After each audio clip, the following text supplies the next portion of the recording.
திருக்குறள். பொருட்பால் அரசியல் அதிகாரம் 40. கல்வி.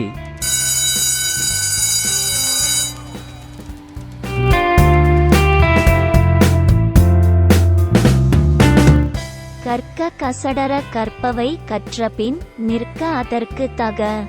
கற்க வேண்டிய நல்ல அறிவுமிகும் நூல்களை திறம்பட கற்றுத் தேர்ந்து பின்னர் கற்றவாறே நெறி தவறாது நல்வழியில் வாழ்ந்திடல் வேண்டும்.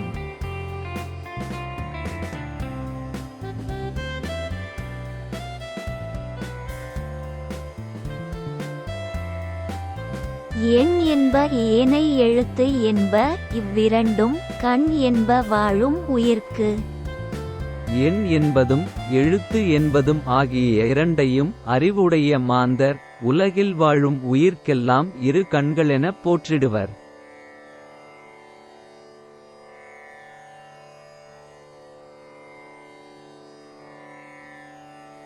கண் உடையர் என்பவர் கற்றோர். முகத்து இரண்டு புண் உடையர் கல்லாதவர். கண்கள் அற்றவரே ஆயினும் கற்றவர்கள் கண்களையுடையவர் ஆவர். கல்லாதவர் இரு கண்களை உடையவராயினும் அவர் முகத்தே இரு புண்களை உடையவர் என்றே கருதப்படுவர்.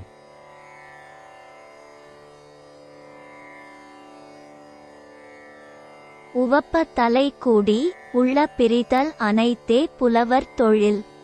மனதில் உவகை பொங்கிட கூடி பழகுதலும் பின்னர் பிரியும் தருணத்தே மனம் வருந்திச் சோர்ந்திடலும் கல்வி அறிவிற் சிறந்த மாந்தர்தம் செயலாகும்.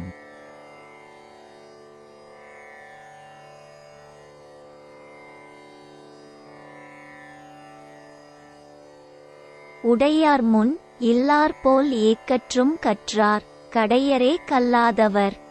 செல்வந்தர் முன்பாக வறியவர்கள் பணிந்து நிற்பதைப் போல் அறிவுடையோரிடம் ஏக்கம் கொண்டவராய் தாழ்ந்து நின்று கற்பவரே கல்வியில் உயர்ந்தவர் ஆவார். அவ்வாறு கல்லாதவர் தாழ்ந்தவராவார்.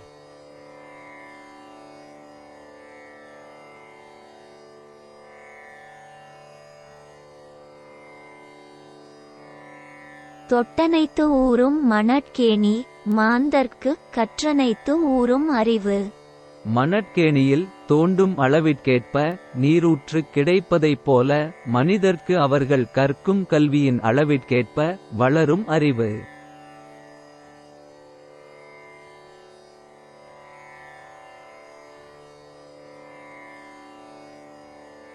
யாதானும் நாடாமால் ஊராமால் எனொருவன் சாந்துணையும் கல்லாதவாறு. கற்றோருக்கு தாம் எந்த ஊர் எந்த நாடானாலும் எல்லா ஊரும் எல்லா நாடும் தமக்குச் சொந்தமாகும். ஆனால் ஒருவன் சாகும் வரையிலும் கல்லாமலே வாழ்நாளை வீணேக் கழிப்பது ஏன்?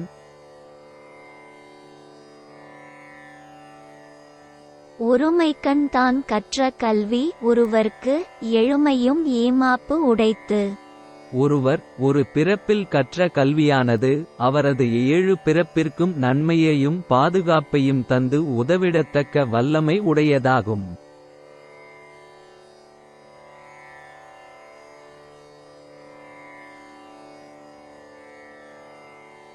தாம் இன்புறுவது உலகு இன்புறக் கண்டு காமுறுவர் கற்றறிந்தார். தாம் இன்புறக் காரணமாகத் திகழ்ந்த கல்வியால் உலகமே இன்புறுவதைக் காணுகின்ற கற்றறிந்த மேன்மக்கள் அக்கல்வியையே மென்மேலும் விரும்புவர்.